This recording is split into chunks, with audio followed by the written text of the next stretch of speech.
오늘 말씀 가운데 지혜 있는 자로 누가 등장하는가 하면 다니엘이 지혜 있는 자로 드러납니다. 지혜 있는 자는 깨닫고, 우리가 잘 많이 유명하게 알고 있는 다니엘 12장 3절 말씀에 지혜 있는 자는 궁창의 빛과 같이 빛날 것이다. 그리고 많은 사람을 옳은 대로 돌아오게 한 자는 별과 같이 영원토록 빛나리라. 지혜 있는 자와 많은 사람을 옳은 대로 돌아오게 한 자가 같은 의미로 놓여져 있습니다. 그러니까 지혜 있는 자는 깨닫고 많은 자들을 옳은 대로 돌이키는 자인 것이죠. 그러면 그 사람이 누구냐면 다니엘인데, 다니엘이 이 지혜 있는 자로서 그의 한평생을 어떻게 살았는지를 잠시 살펴보고자 합니다. 오늘 말씀의 순서가 우리가 지난주까지 다니엘서 6장까지 읽었으면 사실 7장, 8장, 9장 쭉 해야 하지만 7장부터 12장까지는 하나님께서 다니엘의 평생 가운데에 다니엘에게 주신 하나님의 말씀에 대한 내용을 서술하고 있습니다. 그래서 다니엘의 전체의 인생을 잠깐 한번 살펴보겠습니다. 벨사살 원년입니다. 다니엘서 7장이죠. 다니엘서 7장에 벨사살 왕 원년이라고 기록되어져 있고, 그때 다니엘이 꾼 꿈에 대해서 서술하고 있습니다. 벨사살 왕 원년은 BC 542년입니다. BC 542년이면 이제 5년 정도 뒤에, 5, 6년 뒤에 이스라엘 백성들이 포로 귀환의 명령이 떨어지는 해고, 벨사살 왕 원년이면 그 이후 3년, 벨사살 왕 3년 때에 다니엘이 사자굴에 들어가는 때입니다. 그리고 다니엘이 한참 나이가 많이 늙었을 때의 일이죠. 그때 벨사살의 원년에 다니엘이 꿈을 꾸는데 그 꿈의 내용이 무엇이냐면 다니엘 7장 3절 말씀에 이렇게 되어 있습니다. 읽어보실까요? 시작. 큰 짐승 넷이 바다에서 나왔는데 그 모양이 각각 다르더라. 네 짐승의 꿈을 꿉니다. 첫 번째 짐승은요, 독수리 날개가 있는 사자의 꿈입니다. 두 번째 짐승이 나왔는데 한쪽 몸이 들린 곰입니다. 근데 그 이에 그 뼈를 3개를 물고 있는 곰이죠. 셋째 짐승은 날개가 4개가 있는데 머리가 4개인 표범입니다. 그리고 넷째 짐승은 10뿔이 달려있는 열뿔이 달려있고 이가 쇠로 되어 있고 철로 되어 있는데 아주 무섭게 생긴 짐승입니다. 도대체 이게 무엇인가? 뭐 잘 모릅니다. 네, 잘 몰라요. 잘 모르지만 이제 그 느부갓네살의 그 꿈과 다니엘서 2장의 꿈과 오늘 다니엘서 7장의 꿈을 통해서 역사 속에 확인하게 되는 것은, 첫째 짐승은 느부갓네살의 바벨론이라는 것을 확인하게 됩니다. 왜냐하면 느부갓네살이 독수리 날개처럼 막 털이 난 상태로 7대를 지나잖아요. 그 7대를 지나는 느부갓네살의 바벨론을 생각했을 때 독수리 날개가 있는 사자로 비유할 수 있는 것이죠. 둘째 짐승은 이게 한쪽 다리가 들려져 있는 곰인데 권력의 비대칭, 그 세력의 비대칭을 의미하고 있는 메데파사 연합국, 메데와 페르시아의 연합국, 그 연합국을 볼 수 있습니다. 그 셋째 짐승은 머리가 4개, 날개가 4개인 표범인데 알렉산더가 세운 헬라 나라가 10년 만에, 아주 빨리 달리는 표범으로서 10년 만에 그 세계의 패권을 다 장악하고 알렉산더는 죽습니다. 죽고 나서 그의 신하 4명이 그 나라를 4개로 나눠 가집니다. 그래서 머리가 4개, 날개가 4개인 짐승인 것이죠. 그리고 10뿔 달린 무서운 쇠로 이가 되어져 있는 무서운 짐승은 로마. 그래서 로마가 각 지역들에 왕들을 세우고, 그렇게 그 이스라엘도 분봉왕을 세워서 통치하게 하잖아요. 왕들을 세워서 통치하는 나라 로마다라고 보는 견해가 있습니다. 굳이 이렇게까지 볼 필요가 없지만, 여하튼 느부갓네살이 꿈꾸었던 그 꿈과 대칭을 이루는 그 꿈을 벨사살 때에, 느부갓네살 때부터 거의 한 60년 지난 그 이후에 벨사살 그 원년의 다니엘의 꿈을 이미 꾸었다는 것입니다. 다시 한번 하나님의 그 말씀이 주어지는 것을 보았습니다. 다니엘은 이 환상에 나타난 짐승에 대해서 이해하지 못했죠. 이해하지 못했는데 그 가운데에 또 하나 나타나시는 이가 계시는데, 다니엘 7장 12절에서 14절 말씀입니다. 함께 읽어보겠습니다. 시작. 그 남은 짐승들은 그의 권세를 빼앗겼으나 그 생명은 보존되어 정한 시기가 이르기를 기다리게 되었더라. 내가 또 밤 환상 중에 보니 인자 같은 이가 하늘 구름을 타고 와서 옛적부터 항상 계신 이에게 나아가 그 앞으로 인도되매 그에게 권세와 영광과 나라를 주고 모든 백성과 나라들과 다른 언어를 말하는 모든 자들이 그를 섬기게 하였으니 그의 권세는 소멸되지 아니하는 영원한 권세요 그의 나라는 멸망하지 아니할 것이니라. 아멘. 짐승의 권세가 빼앗기고 인자 같은 이가 하늘 구름을 타고 어디로 와요? 옛적부터 항상 계신 이에게 인도됩니다. 하늘 구름을 타고 이 땅 가운데 임하는 것이 아니라 하늘 구름을 타고 옛적부터 항상 계신 이에게 인도되십니다. 그러면 이건 어떠한 모습이죠? 예수님으로 생각하면 옛적부터 항상 계신 이에게 인도되시고 그가 모든 권세를 가지십니다. 무엇이죠? 예수 그리스도의 부활 이후에 승천과 제위를 영상시키는 겁니다. 제위가 무엇입니까? 하나님 보좌 우편에 앉으심이에요. 하늘과 땅의 모든 권세를 내게 주셨으니 십자가에서 부활하신 이후에 예수 그리스도는 이미 모든 권세를 가지셨습니다. 지금 예수님은요, 하늘과 땅의 모든 권세를 가지고 통치하십니다. 다시요. 하늘과 땅의 모든 권세를 가지고 통치하고 계십니다. 아멘이시죠? 아멘이죠? 통치하시는 그 주님이 어떻게 하셨다고요? 구름을 타고 하늘로 승천하셨다. 옛적부터 항상 계신 이에게 인도되셨다. 아멘이시죠? 그리고 그곳 가운데 인도되실 때 그에게 권세와 영광과 나라가 주어지고 모든 백성과 나라들과 다른 언어를 말하는 모든 자들이 그를 섬기게 되었다. 오늘 우리가 그를 섬기고 있죠. 다니엘의 이 환상이 이루어지는 것입니다. 아멘이시죠? 그 권세는 소멸되지 아니하는 영원한 권세고 그 나라는 멸망하지 아니하는 것입니다. 다니엘이 무엇을 본 것입니까? 메시아의 구속사역, 복음을 본 것입니다. 그리고 다니엘이 생각할 수 있습니다. 느부갓네살 왕이 꾸었던 꿈과 동일한 꿈이구나를 알 수 있습니다. 왜요?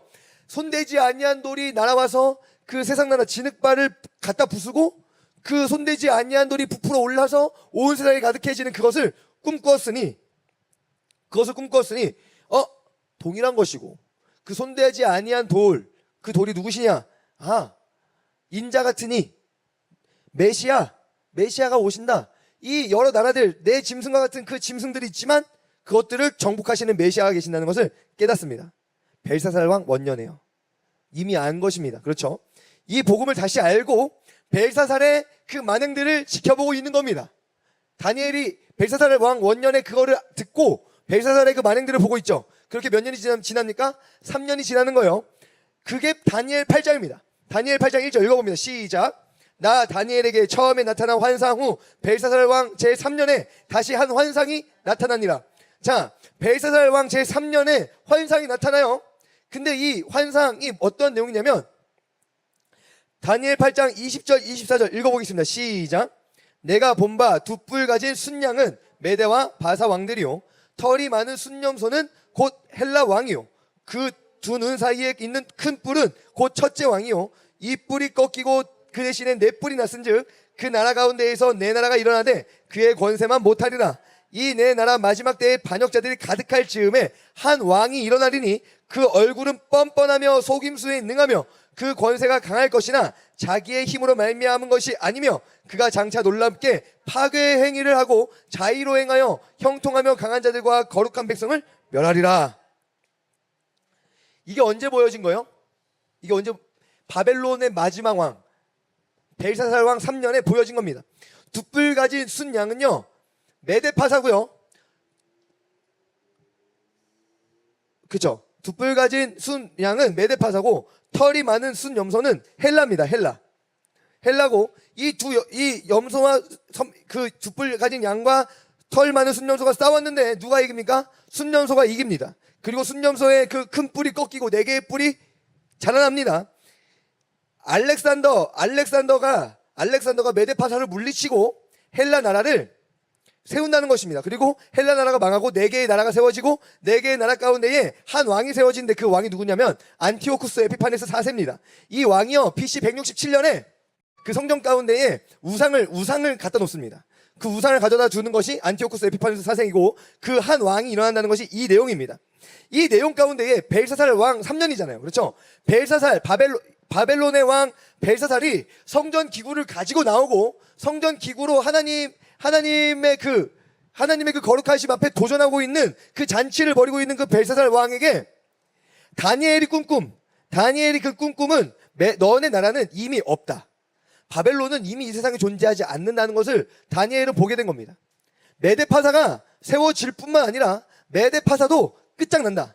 메데파사도 끝장날 뿐만 아니라 헬라가 세워져서 헬라가 세상을 통치할 것이라는 것을 보게 되는 것이죠. 그 가운데에 알게 되는 건 성도가 당할 환란에 대해서 보게 됩니다. 다니엘 8장 23절 24절 말씀에 이 네 나라의 마지막 때에 반역자들이 가득할 즈음에 한 왕이 일어날 것이다. 그 얼굴은 뻔뻔하며 속임수에 능하며 그 권세가 강할 것이지만 자기의 힘으로 말미암은 것이 아니라 엄청 지략이 뛰어난, 간계가 뛰어난 그 왕이었습니다. 안티오쿠스 에피파네스 4세. 그가 예루살렘 성전 안에 우상을 세우고 제사를 폐하는 악을 BC 167년 가운데에 역사 속에 이루었습니다. 이러한 가운데에 벨사살이 다니엘을 부르는 겁니다. 다니엘을 불러서 다니엘, 메네메네덱에 우바르신, 이게 도대체 무슨 뜻이냐라고 물어볼 때, 왕이요, 당신의 나라는 이미 끝났습니다라고 말할 때 이미 이 꿈을 꾼 것입니다. 다니엘 8장의 꿈. 다니엘 8장의 꿈이 뭐예요? 메데파사의 멸망. 그런데 그 메네메네덱에 우바르신, 벨사살이 그 만행을 저지르고 그 메네메네덱에 우바르신 이것을 해석하는 그때에는 바벨론이 어떠한 나라에 망해요? 메데파사에게 망하는 겁니다. 그런데 다니엘은 뭐까지 보고 있어요? 메데파사의 멸망. 어디에게 멸망해요? 헬라한테 멸망한다 까지 보고 있는 겁니다. 그렇게 메데파사가 점령합니다.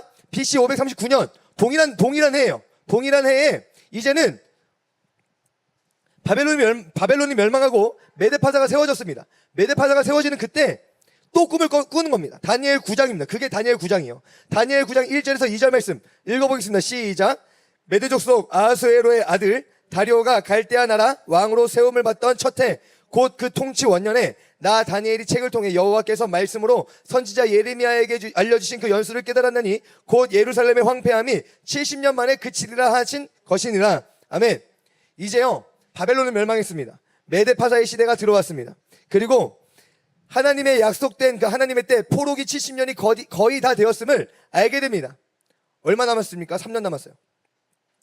이제 진짜 얼마 안 남았다를 깨달았고, 그 깨닫는 것 가운데 어떠한 칙령이 선포되어지죠? 너네가 다른 신에게 누군가에게 구하면 사자굴에 집어 던지겠다는 명령이 떨어지는 겁니다. 기도를 멈출 수가 없었고, 지난주와 함께 말씀 나눴던 것처럼 자신의 민족의 범죄한 그 범죄를 회개하면서 전심으로 하나님을 향한 그 간구를 드리는 그 다니엘에게 하나님께서 70년 만에 회복하실 것을 깨닫게 하실 뿐만 아니라 무엇을 보게 하시죠? 71회의 비밀을 알게 하시는 겁니다. 그 71회의 비밀 가운데 보게 하시는 건 다니엘 9장 24절 말씀이죠. 함께 읽어보겠습니다. 시작. 내 백성과 내 거룩한 성을 위하여 71회를 기한으로 정하였나니 허물이 그치며 죄가 끝나며 죄악이 용서되며 영원한 의의가 드러나며 환상과 예언이 응하며 또 지극히 거룩한 이가 기름 부음을 받으리라. 하나님께서 조금 더 명확한 비밀을 보여주십니다. 인자 같은 이가 세우시는 그 나라에 대한 명확한 내용이었어요. 성전이 더럽혀진다 하셨잖아요. 다니엘 8장에 한 왕이 일어나서 성전을 더럽힐 거다, 성도들이 환난을 당할 거다라고 말씀하고 계시잖아요. 그런데 그 환난 가운데에서 하나님이 다시 한번 보여주시는 건 7이래가 지나고 성전이 중건될 것이라고 하는 명령이 떨어진 이후에 62이래가 지날 것이다. 그러면 7이래와 62이래가 지나면 69이래입니다. 69이래가 지날 때에 기름 부음 받은 자가 끊어질 것이다 라고 말하고 있어요. 기름 부음 받은 자가 끊어질 것이다. 끊어진다는 표현 안에서 우리가 볼 수 있는 것은 무엇이죠? 기름 부음 받은 자가 끊어진다는 것, 예수 그리스도께서 십자가에서 죽으신다는 것을 알게 됩니다. 그러므로 7장에서는, 다니엘서 7장에서는 인자 같은 이의 승천과 재위, 모든 나라의 권세를 위임받으시는 것을 보게 되는 것이고, 9장에서는 그리스도의 십자가를 보게 되는 것이죠. 물론 다니엘 7장, 8장, 9장의 그 말씀을 통해서 명확하게 그 십자가의 복음을 깨닫고 메시아에 대한 그것들을 깨닫기는 어려웠을 것이에요. 그렇지만 다니엘은 알았습니다. 하나님은 오늘 바벨론 포로에서 자신의 민족을 귀환시키실 것이라는 것과 이후 모든 역사도 하나님이 주관하셔서 성도의 고난과 환난 가운데에 누구를 보내세요? 메시아를 보내신다는 것을 확실하게 알았다는 것입니다. 아멘이시죠? 그렇게 하나님이 마지막 한 번 더 환상을 보이시는데, 그게 언제예요? 사자굴에 던져지는 그 다리오 원년 BC 539년 이후에 3년 뒤입니다. BC 536년 포로 귀환이 선포되어지는 그때입니다. 다니엘 10장 1절 함께 읽어보겠습니다. 시작. 바사왕 고레스 제3년에 한 일이 벨드사살이라 이름한 다니엘에게 나타났는데 그 일이 참되니 곧 큰 전쟁에 관한 것이라. 다니엘이 그 일을 분명히 알았고 그 환상을 깨달으니라. 포로 귀환이 내려지는 그때에, 드디어 고대하던 그때에 다니엘이 환상을 또 보게 되는 겁니다. 그 환상에 누가 등장하시냐면 인자 같은 이가 등장하시죠. 다니엘 10장 16절 17절 말씀입니다. 읽어보겠습니다. 시작. 인자와 같은 이가 있어 내 입술을 만진지라. 곧 내가 곧 입을 열어 내 앞에 서 있는 자에게 말하여 이르되, 내 주여 이 환상으로 말미암아 근심으로 내게 더함으로 내가 힘이 없어졌나이다. 내 몸에 힘이 없어졌고 호흡이 남지 아니하였사오며 내 주의 이 종이 어찌 능히 내 주와 더불어 말씀할 수 있으리까 하니. 아멘.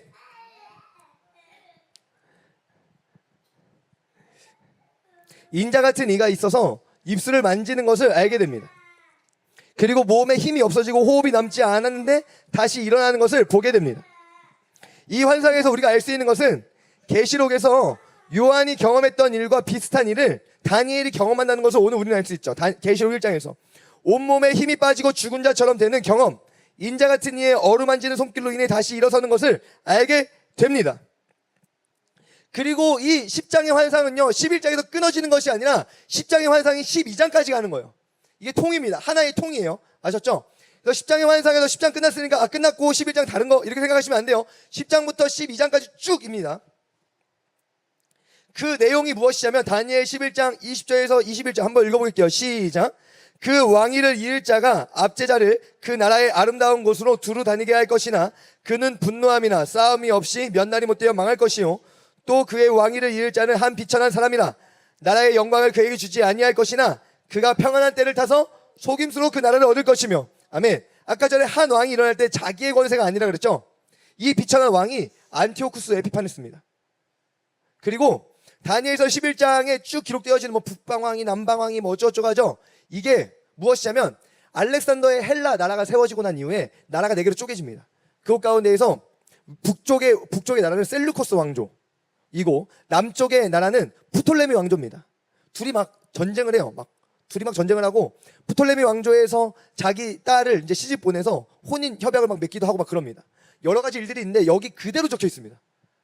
그대로 막 공주를 보냈다가 여기서 막 일어나는 일들이 적혀져 있는데 이 셀루코스와 프톨레미 왕조의 역사를 들여다보면 너무나도 흡사합니다. 그래서 많은 학자들은 이 정도로 흡사한 것을 보면서 뭐라고 이야기합니까? 다니엘서는 후대에 편집된 것이다 로 생각해요. 왜? 너무 믿기지 않으니까. 느부갓네살 때부터 계속 신상의 환상, 내 짐승의 환상, 여러 가지 환상들이 역사를 들여다보면 그대로 다잖아요. 그렇죠?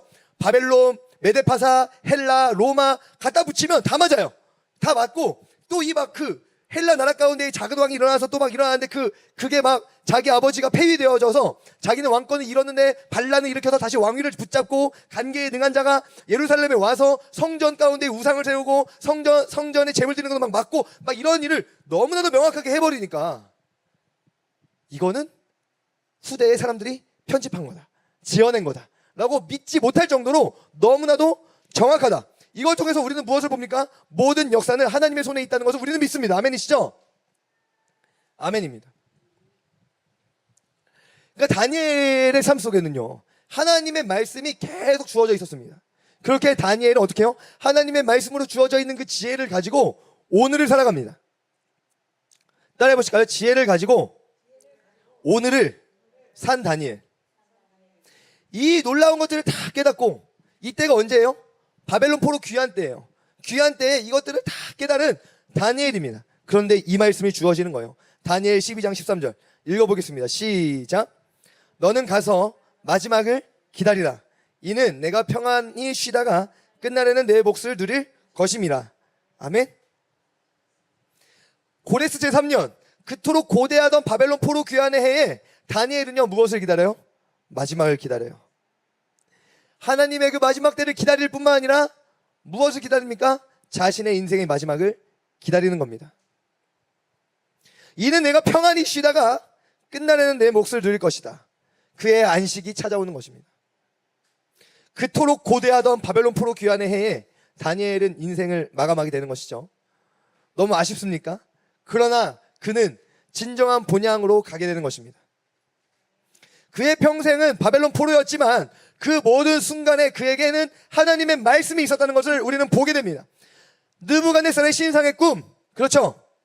그의 청년 때에 느부갓네살의 그 신상의 꿈을 통해서 하나님의 말씀이 들려집니다. 다니엘서 2장이죠. 큰 나무의 꿈, 다니엘서 4장의 말씀이죠. 벽에 쓰여져 있는 글씨, 다니엘서 5장, 벨사살 제3년이죠. 내 짐승의 꿈, 다니엘 7장, 벨사살의 원년이죠. 순양과 순념소의 꿈, 다니엘 8장, 벨사살 제3년이죠. 70일의 꿈, 다니엘 9장, 메데파사가 세워져 있는 그 사자굴에 들어가던 그때죠. 세밀한 역사에 대한 예언, 포로 귀환이 명령되어지던 그때입니다.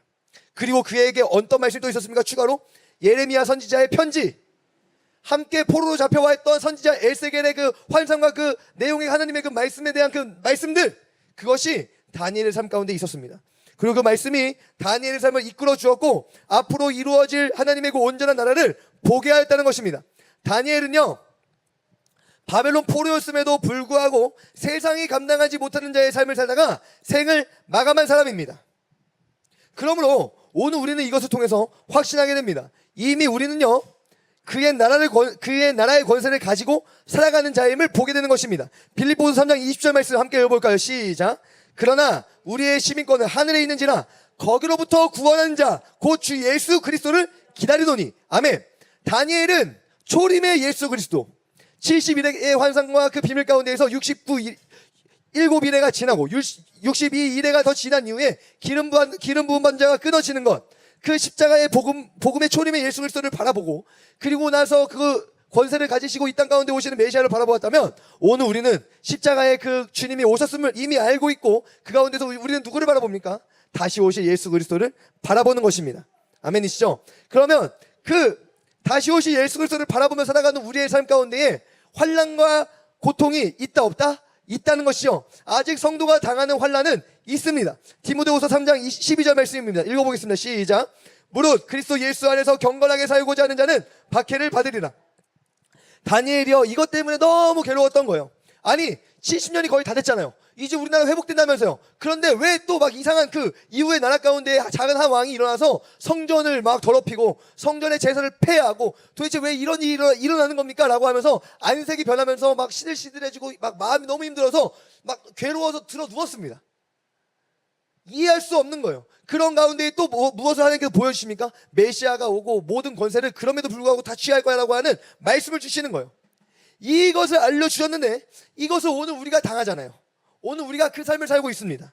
그러므로 오늘 우리는 이제 이상한 일 당하는 것처럼 생각하는 것이 아니라 다니엘이 이해할 수 없듯이 그 성도에 당하는 그 고난이 오늘 나에게 있다. 그런데 다니엘에게 주셨던 그 말씀처럼 오늘 우리에게 주셨던 약속처럼 결국에는 예수 그리스도가 그 능력과 권세를 가지고 통치하실 것이다. 그의 나라를 세우실 것이라는 것을 우리는 보게 되는 것이죠. 아멘이시죠? 그러므로 이상한 일로 여겨서는 안 되는 것입니다. 그렇다면 오늘 우리는 어떠한 자세로 살아야 되는가? 다니엘처럼 살아가야 됩니다. 따라해 보실까요? 지혜를 가지고 오늘을 살라. 데살로니가후서 2장 2절 말씀입니다. 읽어보겠습니다. 시작. 영어로나 또는 말로나 또는 우리에게서 받았다 하는 편지로나 주의 날이 이르렀다고 해서 쉽게 마음이 흔들리거나 두려워하거나 하지 말아야 한다는 것이라. 아멘. 사도 바울을 통해서 초대교회 성도들에게 하는 권면입니다. 영으로나 말로나 또 우리에게서 받았다는 편지나 뭐죠? 신약 성경이요, 베드로의 편지요, 야고보의 편지요, 요한의 편지요, 바울의 편지요. 그 편지를 통해서 주의 날이 이르렀다라고 하는 그 경고의 말씀을 통해서 어떻게 해요? 쉽게 마음이 흔들리거나 두려워하거나 하지 말아야 한다는 것을 말하고 있습니다. 주의 말씀이, 하나님의 말씀이 종말과 주의 재림을 바라본다고 해서 호들갑 떨어서는 안 된다는 것을 우리에게 알려주고 있는 것입니다. 페르시아가 바벨론을 점령했을 때 벨사살 네 꼴 좋다 이렇게 다니엘이 반응하지 않았다는 것입니다. 다니엘이 벨사살 원년에 꾸는 꿈, 너 느부갓네살하고 비슷하게 하는 경고하시는데 라고 호들갑 떨지 않았습니다. 벨사살 왕 제3년에 벨사살이 그 만행을 저지르기 전에 이 메데파사와 헬라의 그 환상, 그 꿈을 꾸고 메데파사도 멸망하고 헬라가 세워지는 그 꿈을 꾸고 알았어요. 해석까지도 알았잖아요. 그렇죠? 메데파사 너네 헬라한테 망해, 이걸 알고 있었습니다. 알고 있었음에도 불구하고 그걸 가지고 메데파사가 쳐들어와서 바벨론을 멸망시킬 때 야 니네도 헬라한테 망한다, 꼴값 떨지 마라, 이런 식으로 막 다니엘이 설레발치지 않았다는 것입니다. 또 온 세계가 무너지고 하나님의 나라가 오기 때문에 될 대로 되라는 식의 삶을 살지 않았다는 것이죠. 하나님의 말씀이 주어지면 그 주어지는 거 안에서 자기 자신을 어떻게 해요? 오늘을 살았습니다. 오늘 자기에게 주어져 있는 본분을 다하면서 살았다는 것입니다. 종말이 뭐 얼마 안 남았다, 얼마 안 남은 것 같으니까 다 내팽겨치고 그냥 될 대로 되라는 식으로, 아니면 뭐 내 전재산 그냥 다 갖다 바친다는 그런 식으로 그렇게 삶을 살지 않았다는 것이죠. 그렇게 삶을 살지 않았습니다. 하나님의 뜻에 전심을 다했을 뿐이죠. 오늘을 살았죠.